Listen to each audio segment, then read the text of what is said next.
चलो ये हटा दे रहा हूं।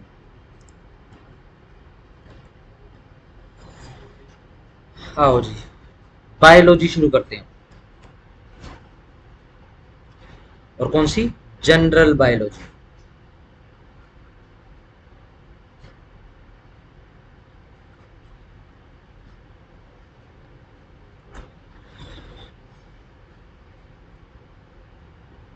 बायोलॉजी में क्या करते हैं? बायोलॉजी में बेसिकली क्या है कि इस पृथ्वी लोक पर पाए जाने वाले लिविंग ऑर्गेनिज्म की स्टडी करते हैं। ठीक है, लिखना हो तो लिख लेना। ठीक है जी। और स्टडी, अब देखो सीधी सिंपल सी बात है, जब हम स्टडी की बात करेंगे, क्या हम गिन के बता सकते हैं, ठीक है, कि भाई कितने सारे लिविंग ऑर्गेनिज्म यहाँ पे रहते हैं? इस पृथ्वीलोक पर सबसे पहले मनुष्य जाति जिसने ये चीज सोची थी, हमने हिंदुओं में सुना होगा 84 लाख यूनियन। सबसे पहले ये श्रेय मैं अपने पूजनीय पूर्वजों को देना चाहता हूँ, ये सबसे पहले वही थे इसको खोजने वाले। ठीक है जी। आजकल तो जो वेस्टर्न साइंटिस्ट है वो भी इसी नंबर की तरफ ही बढ़ रहे हैं। ठीक है जी। ये देख रहे हो ना, वो नई चिड़िया की नई प्रजाति मिल गई, सांप की नई प्रजाति मिल गई, मेंढक की, छिपकली की नई प्रजाति मिल गई, धीरे धीरे मछलियों की नई प्रजाति मिल गई, उसी तरफ जा रही है, इसी नंबर की तरफ ही जा रहे हैं। ठीक है। देखो, अगर हम अलग अलग करेंगे तो भाई साहब 84 लाख तो सिर्फ और सिर्फ बायोलॉजी की किताब होंगी, अलग अलग स्पीशीज वाइज। ठीक है। इस कारण से मुश्किल, इम्पॉसिबल हो जाएगा। तो ऐसे करना तो इम्पॉसिबल, सिर्फ बायोलॉजी बायोलॉजी थोड़ी ना पढ़ देंगे, पढ़नी है। ठीक है ना। तो इस कारण से क्लासिफिकेशन कर दिया है ऑर्गेनिजम्स का।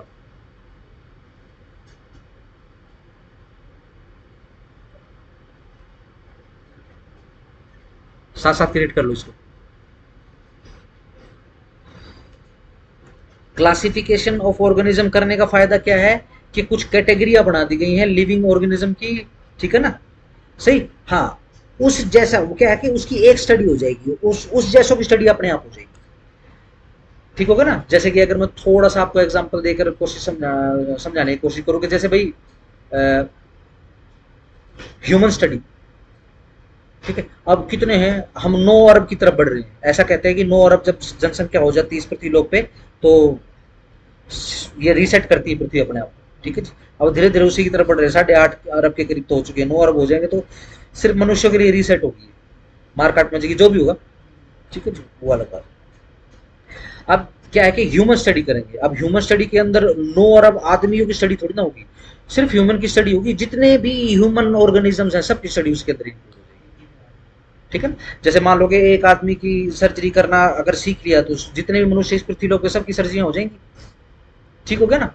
ऐसे ही चौपाए, 4 पैरों वालों पे चलने वाले, 2 पैरों पर चलने वाले, ठीक है जी, उड़ने वाले, ठीक है जी, लिविंग नॉन लिविंग, इस हिसाब से कैटेगरी में बांट दोगे, उनकी स्टडी करोगे तो ये फिजिबल है। ठीक हो गया। इस कारण से इसके 5 टुकड़े कर लो इसके। ठीक है ना, यहीं पे कर देता हूँ। आप थोड़ा सा इस तरफ लेआउट चेंज कर ले, इसका लैंडस्केप कर लेना। अगर वैसे लिखना चाहते हो तो वैसे लिख लेना, ज्यादा नहीं लिखना। देखो जी, पहला, साथ साथ में डेवलप करते रहो। Monera, MONERA, monera. हाँ, एक एक वर्ड।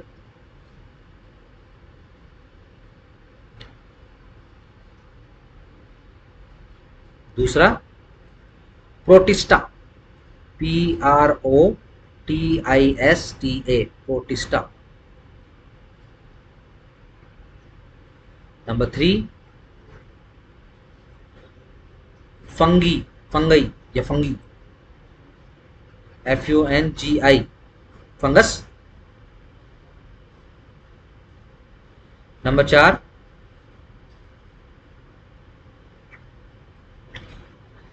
प्लेनेटेई,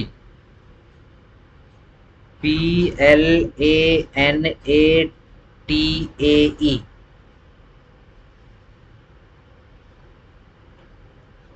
नंबर 5,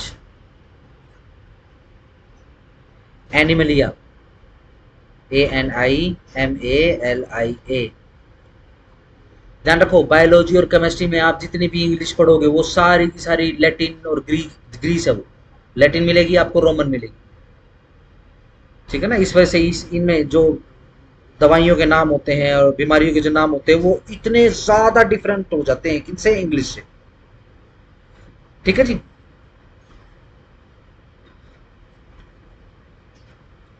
ये देखो बेसिकली क्या है, ये दुनिया के अंदर बांटा हुआ जगत है ये। ठीक है, मोनेरा जगत, प्रोटिस्टा जगत, फंगई जगत, प्लेनेटाइया जगत, एनिमेलिया जगत। ठीक है ना, क्लासिफिकेशन कर रहे हैं। ठीक है ना, चलो देखो मोनेरा के अंदर हम सिंगल सेल्ड ऑर्गेनिज्म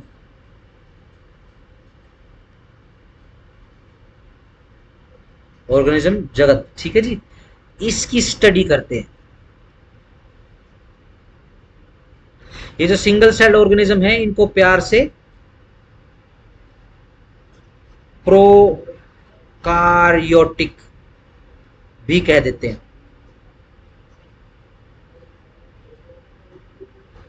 साथ साथ में लिखते हुए चलना, प्रोकारियोटिक, PROKARYOTIC। ये क्या होते हैं, इसका बेस्ट एग्जांपल है बैक्टीरिया। ये सारे के सारे माइक्रोस्कोपिक लेवल के होते हैं।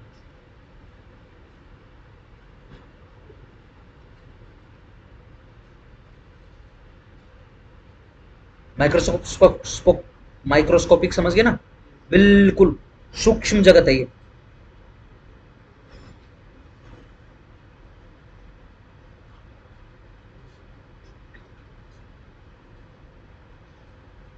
ठीक हो गया, चलो जी।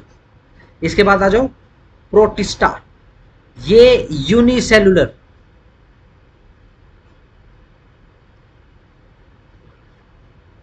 यूनिसेलुलर एक्वेटिक इनहेबिटेट्स हैं। पानी के आसपास एक सेल वाले जो जीव मिलते हैं। ठीक है जी। और ये बेसिकली वो जगत है, इसके अंदर वो क्लास आती है जो इधर ना 3 में फॉल करती है, ना 4 में फॉल करती है, ना 5 में फॉल करती, किसी में फॉल नहीं करती। तो ये उसके लिए सेकंड कैटेगरी बना दी। ठीक है जी। इसका बेस्ट एग्जांपल है प्रोटोजोआ।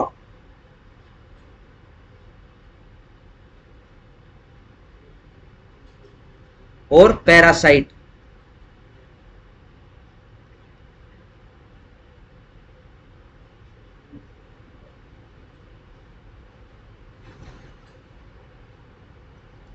ध्यान रखना, ये जहां पानी की मौजूदगी है वहीं ही मिलेंगे आपको ये प्रोटिस्टा।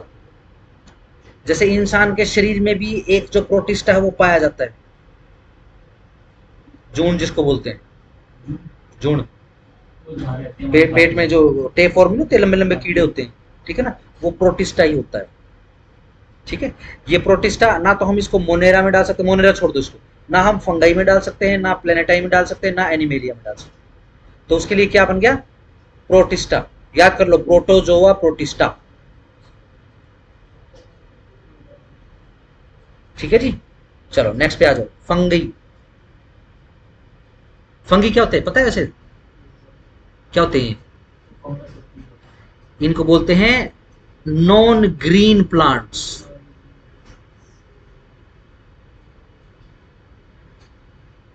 किसी भी फफूंदी का रंग आप ग्रीन नहीं देखोगे। सेल तो सब में होती है, सेल तो पेड़ों में भी होती है, जानवरों में भी होते हैं। ये तो मल्टी सेलुलर होता है। ठीक है ना, जैसे पेड़ मल्टी सेलुलर होता है ऐसे ही ये भी मल्टी सेलुलर होता है। ठीक है, देखा है कोई कोई आपने वो फंगई देखी हो, कोई फफूंद देखी हो, जैसे कि हम मशरूम खाते हैं, बटर मशरूम खाते हैं, यहाँ पे बटर मशरूम ही मिलता है, वाइट होती है। लगभग जितनी मशरूम खाओगे जब वो बेसिकली जवान होती है, जब वो बिल्कुल फ्रेश होती है, तो लगभग आपको व्हाइट कलर में मिलेगी। ठीक है ना, ये शिटाकी मशरूम और ये जो कौन सा है दुनिया की सबसे महंगी मशरूम, उनके कलर थोड़े से ब्लैक और क्या बोलते हैं, ब्लू कलर के होते हैं, उनके डार्क ब्लू कलर के। ठीक है जी। ये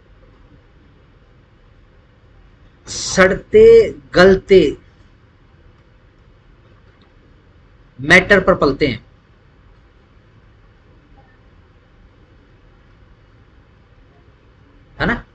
ये जो बटन मशरूम खाते हैं हम, ये कहाँ लगती है? जनरली आप जैसे जंगल में खाओगे, जंगल में इनको जाके तोड़ोगे, तो ये कहाँ से तोड़ पाओगे इनको? जैसे कोई पुराना लकड़ी का गट्ठा पड़ा हुआ है, पुराना लकड़ी का गट्ठा कहूँ या क्या कहूँ, गद्दा पड़ा है, या फिर लकड़ी का तना पड़ा हुआ है किसी पेड़ का, ठीक है जी, और वो सड़ना गलना शुरू हो गया, तो उसके ऊपर बहुत सारी मशरूम लग जाएगी। ठीक हो गया? ठीक है, इसके एग्जाम्पल एक तो मशरूम ही, मशरूम तो है ही है, मशरूम लिख लो।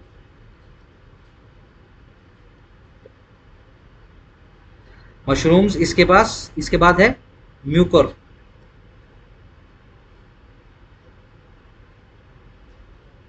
और एल्बुगो, ALBUGO।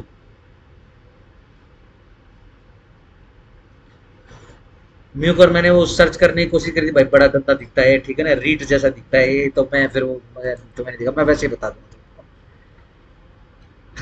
ठीक हो गया? चलो जी, प्लेनेटरी में प्लांट्स आ जाएंगे। ये कौन से हैं? Yes, this is the green plants.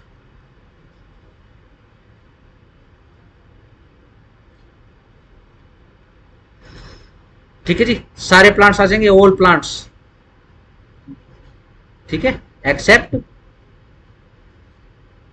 Accept fungi, ठीक है जी, एक्सेप्ट एल्गेई और डायटोमी, डायटोम्स। एल्गी पता है ना, काई, ये डायटोमीज वैसी होती है। ये बिल्कुल सूक्ष्म सूक्ष्म पेड़ होते हैं। काई क्या होती है? वो तो पूरी एक जाल की तरह होती है काई। ठीक है, डायटोमिस क्या है? बिल्कुल एक अकेला पेड़, जैसे पानी के ऊपर कहीं पर बैठा हुआ आराम से, ठीक है जी, अपना खाना पीना खा रहा है। ठीक है जी, लास्ट में एनिमेलिया, ऑलमोस्ट ऑल एनिमल्स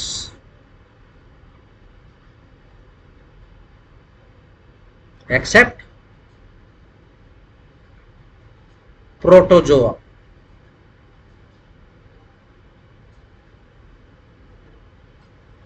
इस कारण से प्रोटोजोआ की एक अलग से प्रजाति बनाती है। प्रोटोजोआ बहुत छोटे लेवल का कीड़ा होता है, ठीक है ना, जो मोनेरा है, ठीक है ना, मोनेरा, मोनोपोली जैसे सिंगल, ये सिंगल सेल्ड होते हैं, ठीक है ना, हम इनको कीड़ा नहीं कह सकते, ठीक है ना, लेकिन प्रोटोजोआ कीड़ा होता है, बहुत सूक्ष्म लेवल पे होता है। ठीक है जी, फंगई, फंगई तो पता चली जाएगा, planetary plants, Animalia animals, yes, no no no no no, multi multi cellular, uni मतलब वन। डन हो गया? चलो जी, नेक्स्ट पॉइंट पे आ जाओ। अगेन ये भड़क बहुत करेगी बायोलॉजी, तो थोड़ा सा काबू में आ जाएगा माइंड। हाँ जी, करो जरा। सबसे इंपॉर्टेंट पॉइंट अब शुरू कर रहे हैं, क्रोमोसोम्स।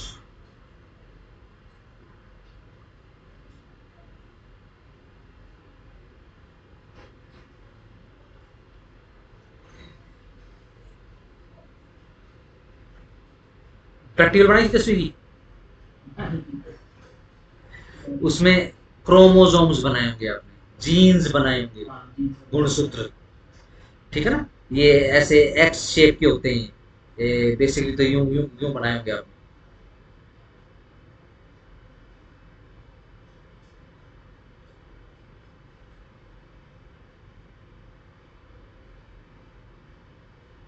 ये इस शेप के होते हैं, ऐसे होते हैं। ठीक है जी, थोड़ा सा विजुलाइज करवा देता हूँ मैं आपको।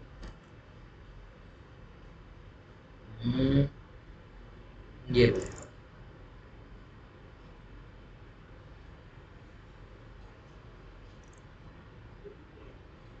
डन, ठीक हो गया? ये इस हिसाब से होते हैं, डन। ये देखो कहाँ है, ये एक सेल है, उसके न्यूक्लियस में है। एक सेल मतलब, सेल का मतलब कोशिका, ठीक है ना, हमारा शरीर मल्टी मल्टी सेल है ना, मल्टी कोशिकाएं, तो किसी भी सेल के अंदर होते हैं ये, दिख रही हैं अंदर, ठीक है जी, न्यूक्लियस के अंदर होते हैं ये थ्रेड लाइक स्ट्रक्चर होती हैं, धागेनुमा, सही। फाउंड इन द न्यूक्लियस, कहां पाई जाती है? न्यूक्लियस के अंदर। और जब सेल को डिवाइड करते हैं तब दिखाई देती हैं। ठीक हो गया? जरा एक बार लिख लो, क्रोमोसोम्स के बारे में लिख लो, simple point wise, point point बना लेना। थ्रेड लाइक स्ट्रक्चर,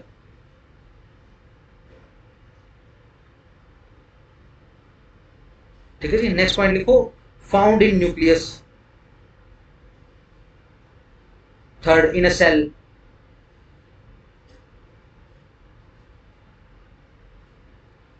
ठीक है जी। नेक्स्ट पॉइंट लिखो, इनके अंदर डीएनए होता है, क्रोमोसोम के अंदर डीएनए पाया जाता है।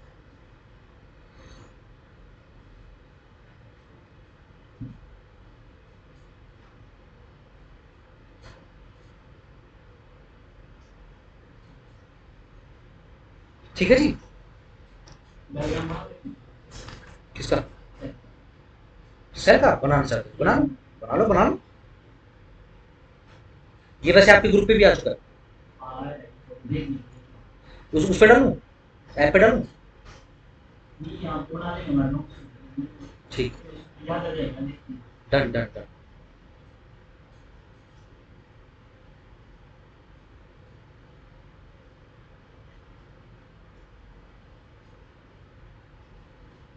एक क्वेश्चन पक्का इसमें से, एक से दो क्वेश्चन हो गया। चलो,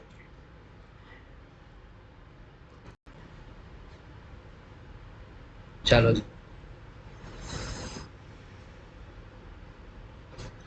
अब कोई पूछे भाई डीएनए क्या होता है, तो नॉर्मल नॉर्मल लिख लो, ये जेनरिक इंफॉर्मेशन होती है।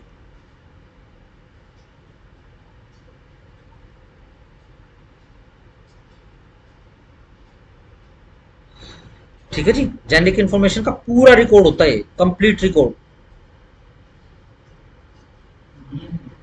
हाँ जी। अभी फुल फॉर्म नहीं लिख पा रहा हूँ, वो तो केमिकल वाली, वो तो मैं आपको बताऊंगा कैसे बना। ठीक है जी। और ये जेनरिक इंफॉर्मेशन जो है, ये जनरेशन टू जनरेशन, पीढ़ी दर पीढ़ी चलती है।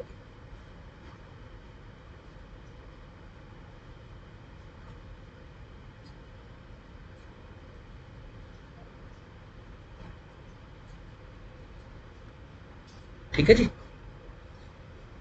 सही। ऐसा हो सकता है कि भाई ये इतनी स्ट्रांग होती हैं, ऐसा हो सकता है कि भाई 90 या 100 साल के बाद जो है, ठीक है जी, घर के अंदर अभी जो फिलहाल जन्मा हुआ लड़का है जो बड़ा हो गया, वो अपने एब्सोल्युटली परदादा के जैसा बिल्कुल हूबहू वैसा ही दिखाई देता है। ये मेमोरी होती है मसल्स की। ठीक है जी। जैसे आपकी शक्ल आपके परदादा से आ, या हो सकता है आपकी नाक बिल्कुल आपके परदादा के जैसी हो, आंख परदादा के जैसी हो, कान, सोचने की क्षमता, कहीं पर भी मैच हो सकता है। ठीक हो गया? डन हो गया?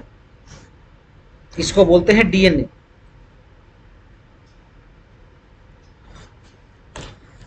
चलो जी।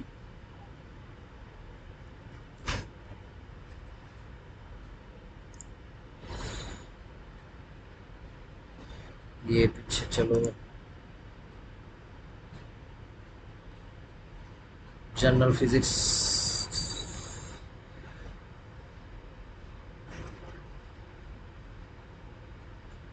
हम्म। ये ध्यान रखना, ये अलग अलग होते हैं, ये हर स्पीशीज में अलग अलग पाए जाते हैं, क्रोमोसोम जो होते हैं। ठीक है। एक छोटी सी टेबल बनाओगे, एक हेडिंग बनाओ, number of chromosomes in different organisms.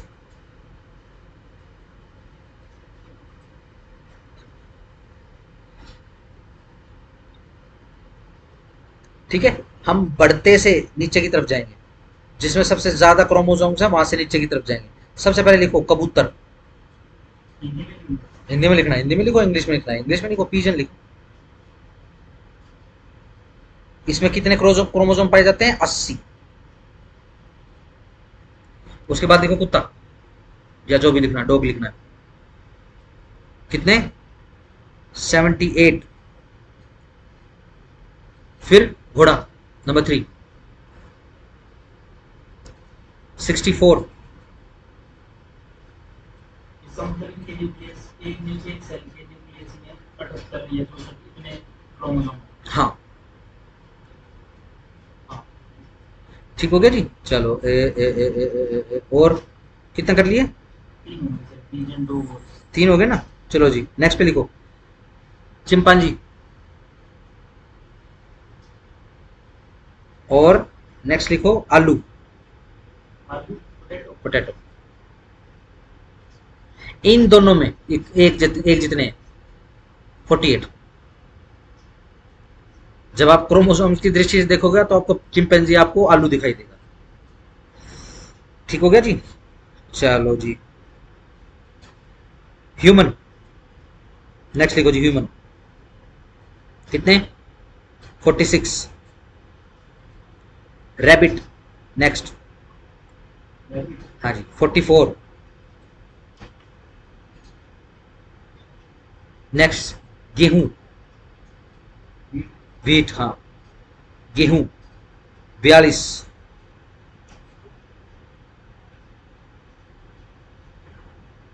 ठीक है जी। नेक्स्ट लिखना चाहो तो लिख लो कैट। 38 होते हैं इसमें।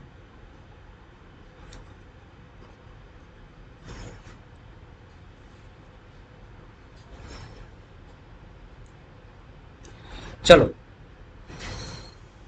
डीएनए की फुल फॉर्म क्या होती है? क्या है?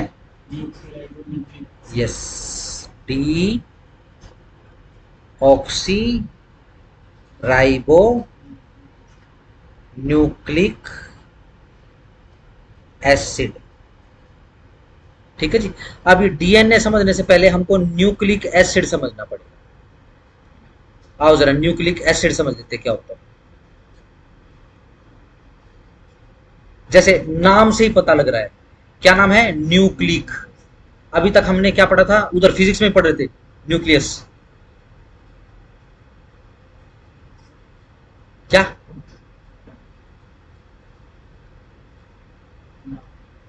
नाभिकीय। ठीक है ना। ध्यान रखो एटम सेल एक ही बात है। लिविंग ऑर्गेनिज्म में ये सेल बोल देते हैं इसमें। ठीक है ना। लिविंग में जब अगर आप सिंपल मैटर बोलोगे तो फिर आप एटम बोलोगे।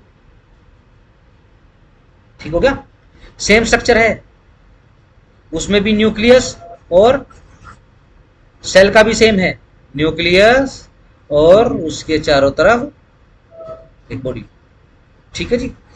ये जो न्यूक्लियस है जिसके अंदर ये क्रोमोसोम्स तैर रहे हैं ये एक एसिड में तैर रहे हैं एक फ्लूइड में तैर रहे हैं जिसको हम न्यूक्लिक एसिड बोलते हैं। बना लो। हर सेल में पाया जाता है न्यूक्लियस उसके उसके न्यूक्लियस के अंदर। ये ऑर्गेनिक कंपाउंड होता है जिसको न्यूक्लिक एसिड बोलते हैं।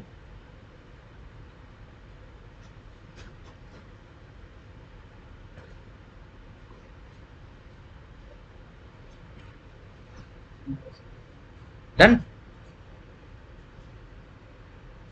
ये बार बार इधर क्यों आ जा रहा है? चलो जी आज न्यूक्लिक एसिड की दृष्टि से पढ़ते हैं।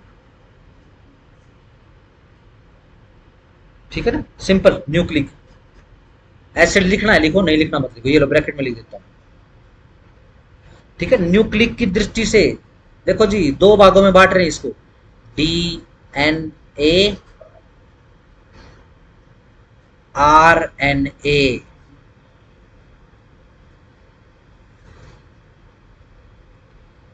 ठीक है जी। पेज के बीच में लाइन खींच लो। डिफरेंस करते करते समझ जाएंगे हम क्या होते हैं दोनों। हमसे ज्यादा से ज्यादा क्या पूछता है वो? डीएनए आरएनए की फुल फॉर्म पूछ लेगा और इनकी जो तुलना है वो पूछ लेगा। इनका स्ट्रक्चर पूछ लेगा। ये कैसे दिखाई देते हैं वो पूछ लेगा। ठीक है जी। इसकी फुल फॉर्म ऊपर लिख चुके हैं हम। D oxy ribo nucleic acid ऊपर लिखा हुआ है तो इसलिए एन ए लिख देता हूं। आरएनए में लिखो राइबो न्यूक्लिक एसिड।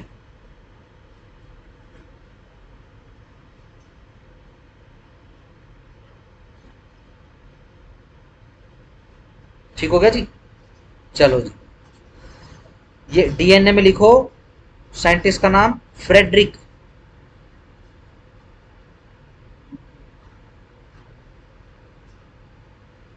ये पता नहीं सरनेम अजीब सा है, MEISCHER,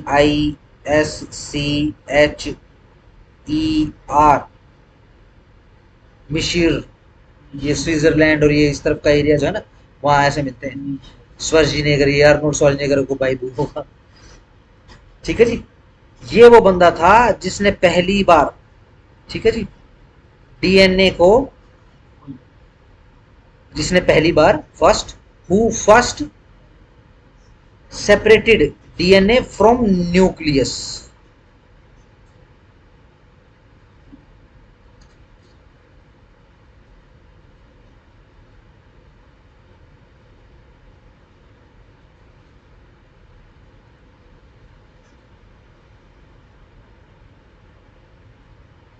ये बना लेते चलो सेल एक, ये न्यूक्लियस और ये इसका आउटर सेल, सेल का। ठीक है, ध्यान रखो जब हम न्यूक्लियस की बात करेंगे तो डीएनए हमेशा न्यूक्लियस में पाया जाएगा। नेक्स्ट नेक्स्ट पॉइंट कर लो इसी में, डिफरेंशिएशन। डिफरेंस करते करते कर रहे हैं हम, आरएनए का कोई फर्स्ट बंदा नहीं मिला मुझे। ठीक है जी, नेक्स्ट पॉइंट पे आ जाओ। ठीक है जी, लिखो डीएनए में, DNA always found in nucleus.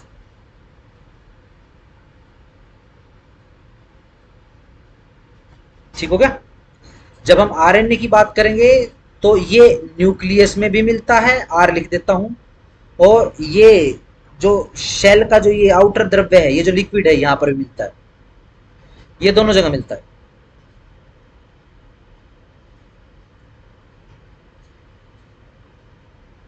Done, सही।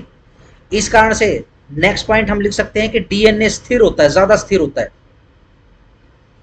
देखो नेक्स्ट पॉइंट, डीएनए आरएनए की तुलना में ज्यादा स्थिर है।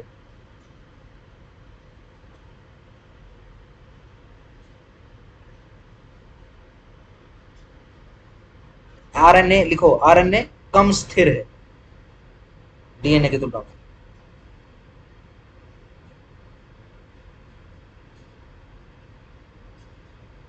ठीक है जी, ध्यान से देखो, या फिर नेक्स्ट पॉइंट लिखो और समझते हुए लिखना। डीएनए का नेक्स्ट पॉइंट लिख रहे हो क्या? लिखो नेक्स्ट पॉइंट, डीएनए का मुख्य कार्य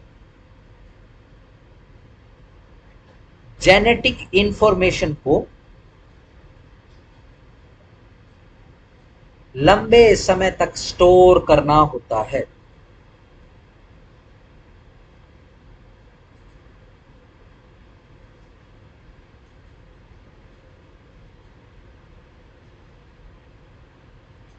ठीक हो गया, इस कारण से स्थिर होता है ज्यादा। आरएनए क्या काम करता है? आरएनए लिखो, आरएनए में लिखो, आरएनए डीएनए से इंफॉर्मेशन लेकर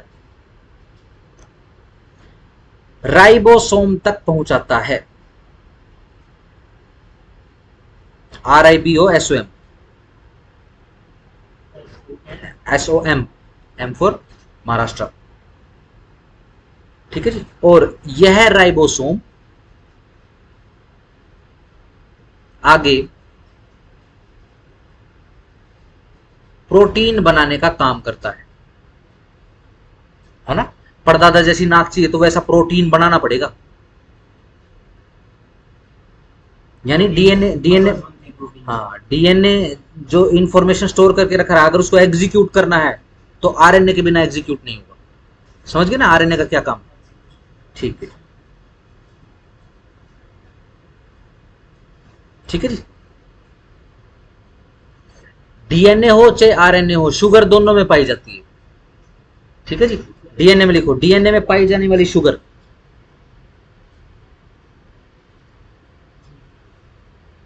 ठीक है जी, डीएनए में पाई जाने वाली शुगर को डीऑक्सी कहते हैं।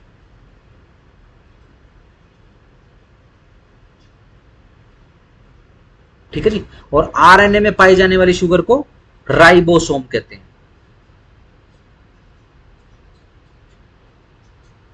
ठीक हो गया, इस कारण से नाम अलग अलग है। डीऑक्सी राइबो न्यूक्लिक एसिड और राइबो न्यूक्लिक एसिड। ठीक हो गया। चलो डीएनए जो होता है, next point, DNA double stranded होता है। स्ट्रैंडेड, STRANDED, धागे होते हैं ना, स्ट्रैंड, ठीक है ना, दो, डबल स्ट्रैंडेड होता है। आरएनए सिंगल स्ट्रैंडेड होता है। देख लो जरा, मैं दिखा देता हूं।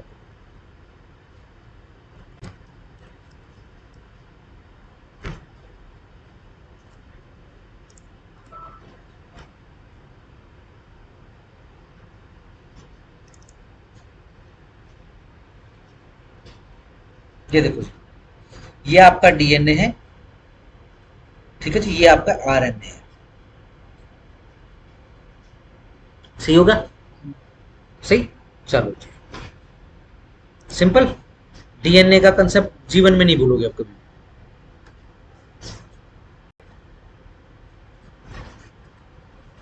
सही। जेनेटिक इंफॉर्मेशन का ब्लूप्रिंट कहाँ है? डीएनए। उस ब्लूप्रिंट को एग्जीक्यूट करना है तो आरएनए। ये सारा का सारा काम किससे हो रहा है? ये शुगर की सहायता से हो रहा है। शुगर से ही स्टोरेज हो रही है, शुगर ही ट्रांसपोर्ट का काम कर रही है इस इंफॉर्मेशन। ठीक है ना। ये कई बार ये नुकसान भी हो जाता है, जैसे कि कई बीमारी होती है वो आनुवांशिक चलती है, हेरिडिटरी चलती है, वो यही भाग बन जाते हैं फिर उनके। ये रीजन यस, इसी कारण से ये रीजन है। है शुगर की बीमारी कहते हैं। हाँ बिल्कुल, बहुत सारी बीमारियां हैं। टीबी भी आनुवांशिक थी, टीबी तो खैर खत्म कर दी है ह्यूमन प्रजाति ने। ठीक है जी, नेक्स्ट टॉपिक पे आ जाओ, जेनेटिक्स।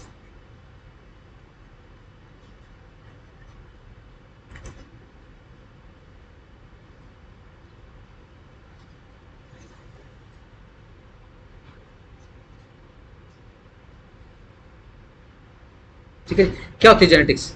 सिंपल लिख लो, बहुत छोटे छोटे टॉपिक लिख लेंगे कहीं बीच में से। मेरे को असल में बहुत समय लगा इनको समझने में ना।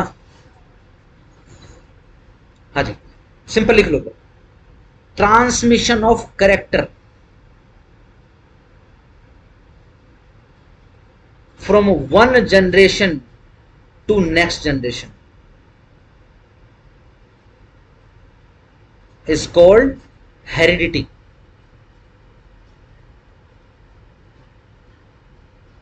ठीक हो गया। इसको क्या कहते हैं? हेरिडिटी, अनुवांशिकी। एक लाइन छोड़कर, एक लाइन छोड़कर लिखो, the process of transfer of heredity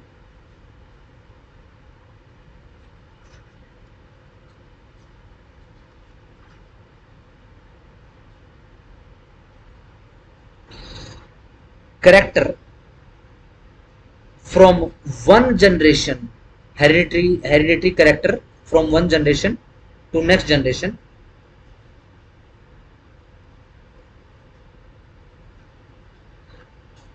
is called genetics।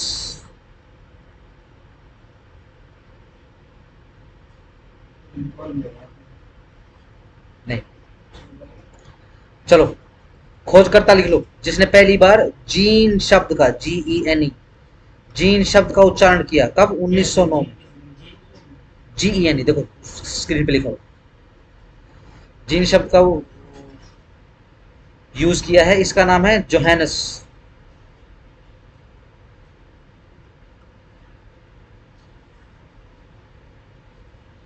हालांकि इसने पहली बार यूज किया 1909 में, लेकिन फादर ऑफ जेनेटिक्स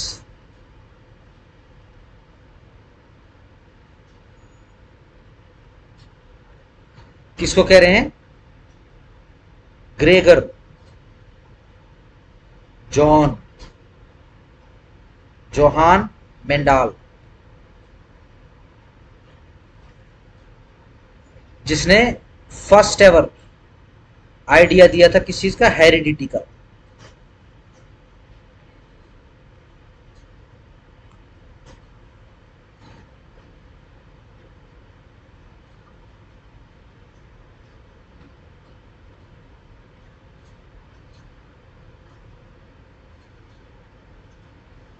डन, चलो खत्म ये टॉपिक। नेक्स्ट पे आ जाओ, सेक्स डिटर्मिनेशन।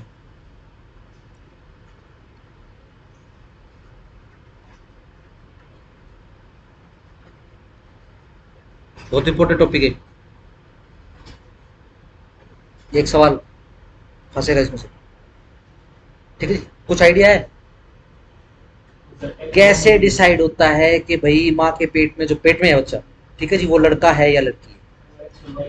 यस, शाबाश, ठीक है जी। क्रोमोजोम से आओ वापस, क्रोमोजोम।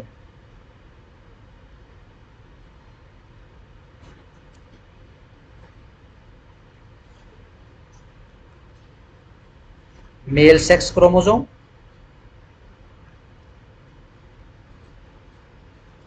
Female sex chromosome.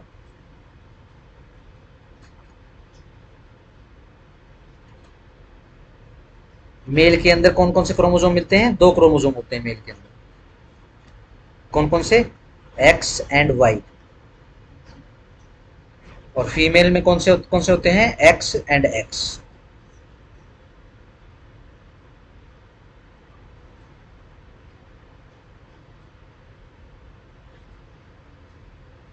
ठीक है ना? अभी थोड़े दिन पहले यहाँ के चीफ जस्टिस ने भी शुरू कर दिया था, ये अमेरिका से बीमारी शुरू हुई, how can you say that you are a male और अ फीमेल? ठीक है जी, बहुत सिंपल है। If you do have an X and Y chromosome, ठीक है जी, you are a male. If you are what you are X and X, ठीक है जी, यू आर अ फीमेल। बहुत सिंपल था, लेकिन इसको बहुत ही ज्यादा, अब क्या है, अमेरिका में पिटते हुए घूमते हैं। जहां ये बहस करते हुए दिखाई देते हैं, इनकी पिटाई छिताई शुरू हो जाती है। क्योंकि लास्ट में वही बात है, आपको कुछ भी बनना है, आपकी इच्छा है, आप बनिए, बट आप लोगों का ब्रेन वॉश मत कीजिए। एक्स प्लस वाई टेन हो जाएगा, एक्स प्लस एक्स। यस, जिसके अंदर दोनों सुविधाएं, देखो सीधी सी वैसे याद करवा देता हूँ, ये बेसिकली हिंदू कंसेप्ट है जिसकी चोरी करेगी। जब कभी भी पुरुष की कल्पना करते हैं, वेद के अंदर पुरुष की कल्पना करी जाती है, तो वो उसके अंदर वो आधा पुरुष होता है और आधी नारी होती है। लेकिन जब हम स्त्री की कल्पना करते हैं, तो उसके अंदर आधा पुरुष और आधी नारी, ऐसा कुछ नहीं है। ठीक है ना? इसी कारण से हमारे यहाँ पे अर्धनारीश्वर भगवान होते हैं। अर्धनारीश्वर या अर्ध पुरुषेश्वर भगवती, हम हमको नहीं पता, ठीक है, ऐसा होता भी नहीं। ठीक है, ये इसी कारण से, क्योंकि मेल के अंदर होते हैं एक्स वाई दोनों क्रोमोसोम। फीमेल तो सिंपल क्या बोलते हैं, फीमेल फिक्स है, एक्स एक्स। ठीक हो गया? चलो अब देखो किस हिसाब से काम चलता है। मैं पेन का कलर बदल रहा हूं, देखो जी। जब मेल का एक्स क्रोमोसोम, ठीक है जी, फीमेल के किसी भी एक क्रोमोसोम से, इससे या इससे, दोनों ही एक्स है, जब इससे मिलेगा तो कौन से क्रोमोसोम इकट्ठे हो गए? एक्स प्लस एक्स, कौन बन गया? Baby girl.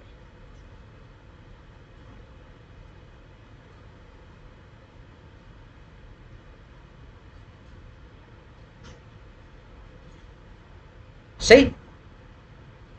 जब मेल का वाई क्रोमोसोम जुड़ेगा फीमेल क्रोमोसोम से, बोल दो फीमेल क्रोमोसोम, ये एक्स बोलना जरूरी नहीं है, तो कौन बन गया? Baby boy. डन। बहुत सिंपल है, एब्सोल्युटली सिंपल।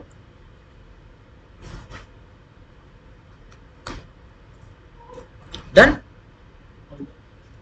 सही, दिक्कत नहीं आनी चाहिए कभी भी।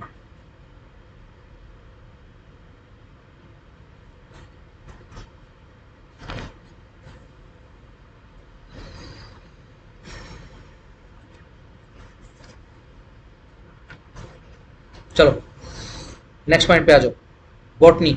बनाओ हेडिंग, BOTONY, बॉटनी।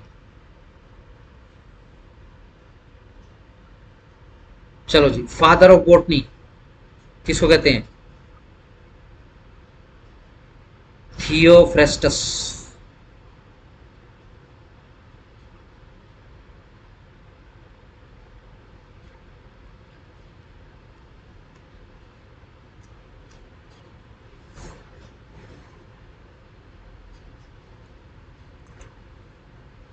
किसको बोलते हैं बॉटनी? लिख लो जरा, 2 लाइन लिख लो। Study of different types of trees and plants is called botany।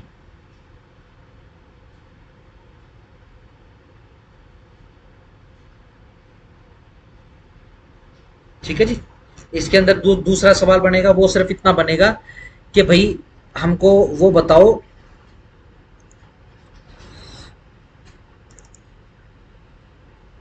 कि लिस्ट बताओ हमको कौन कौन से प्लांट हैं जो खाने के लिए यूज होते हैं। ठीक है, एक सीधा सिंपल है, fruits and their edible parts, ज्यादा ही बनता है इसका। ये देखो जी, एप्पल, एप्पल में हम क्या खाते हैं?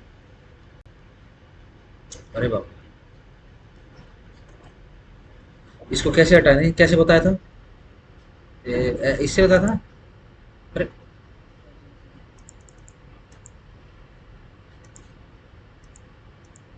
कैसे बताया था नवदीप ने?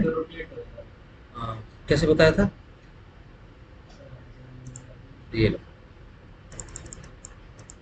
वैसे ही बता देता हूँ। ठीक है, देखो एप्पल का, सेब का, हम कौन सा फ्रूट का कौन सा हिस्सा खाते हैं? Flashing thalamus. ध्यान रखो, जब हम फ्रूट और वेजिटेबल में फ्लैश शब्द का यूज करते हैं, फ्लैश का बेसिक मतलब होता है मांस, फ्रूट का, फल का मांस, उसका गुदा। ठीक है ना? ठीक है ना? वरना जैसे एक्सीडेंट रिपोर्ट वगैरह करते हैं ना, तो उसके अंदर जैसे आप इंग्लिश न्यूज वगैरह सुनोगे ना, all over the human flesh has been scattered, चारों तरफ मास, ह्यूमन मास जो बिखर गया। ठीक है, लेकिन जब हम फ्रूट्स की बात करेंगे तो उसमें फ्लैश, वो अपनी सिचुएशन, अपना अर्थ चेंज कर लेता। एप्पल फ्लैशी थैलेमस, गुद्दा उसका, पियर के अंदर। ठीक है जी, अगेन फ्लैशी थैलेमस। ठीक है जी, मैंगो मीसोकॉप, मीसोकाप। ठीक है जी, गुआवा एंटायर फ्रूट खाया खाया जाता है ना? वो तो 20 समेत खा लेते हैं। ग्रेप्स पेरिकाप एंड प्लेसेंटा, ऐसी पपाया मीसोकाप, हाँ, कोकोनट एंडोस्पर्म, ये जो व्हाइट का जो एरिया बनता है। ठीक है जी, ये बेसिकली पानी होता है। जब वो नारियल लगता है पेड़ के ऊपर, जब वो हरा होता है तो सारा का सारा पानी होता है। ये पानी बेसिकली सूख कर ये क्या है, ये चारों तरफ जो फैलता है। ठीक है जी, और ये जो पानी होता है इसको बोलते हैं एंडोस्पर्म। ठीक है जी, टमाटो पेरिकाप एंड प्लेसेंटा, ठीक, अंगूर के जैसे, है ना? बिल्कुल अंगूर के जैसा ही होता है।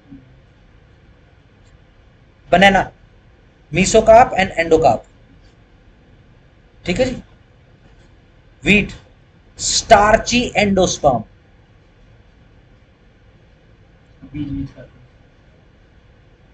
वीट का स्टार्ची एंडोस्पर्म बोलने का मतलब ये है, जैसे कि कच्चा गेहूं होगा, फली होगी, बिल्कुल कच्चा गेहूं देखा आपने कभी? हरा होता है उसको तो जब जब होली आती है, होली का दिन वो भून के खाते हो, है ना? वो नहीं, उससे पहले जब ये फलियां लगनी शुरू होती है, जब उसके ऊपर ये बाली लगनी शुरू होती है, बिल्कुल शुरुआत में देखोगे तो आपको खाली दिखाई देगा। फिर बीच में बेसिकली क्या है, तो लिक्विड एक पाउच बनता है। ठीक है ना?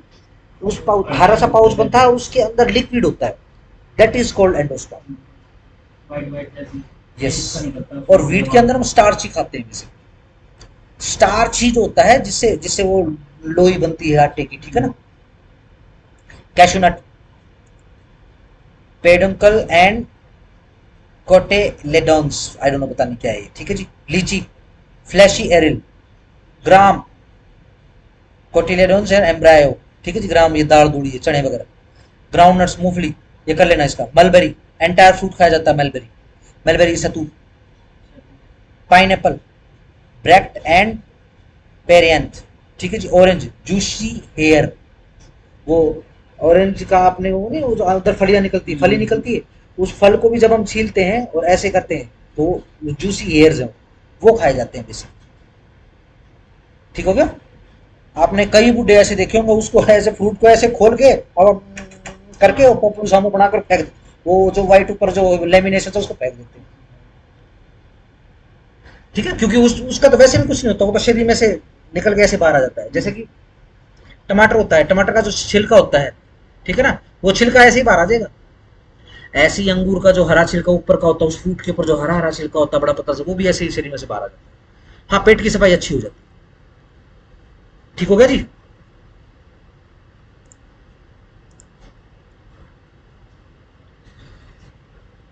सही। बाकी का बचा हुआ पोर्शन हम करते हैं कल। ध्यान रखना, उसकी जो अपना जुडिशरी फाउंडेशन बैच है उसकी छुट्टी है कल, अपनी छुट्टी नहीं, एडीए की छुट्टी नहीं। अपन इसी सेम टाइम पे मिलेंगे 3:30 बजे। ठीक है, मैं आज इसको घर पे जाके निपटा लूंगा। मैसेज डाल देना ये शाम वाली क्लास के लिए। ठीक है, डाल चलिए दे, से बता देना मेरे पास। डाल दे। हो तो चुका ही है डिस्कस, आज सुबह डिस्कस तो हुआ ही था। चलो ठीक है, डाल दूंगा मैसेज।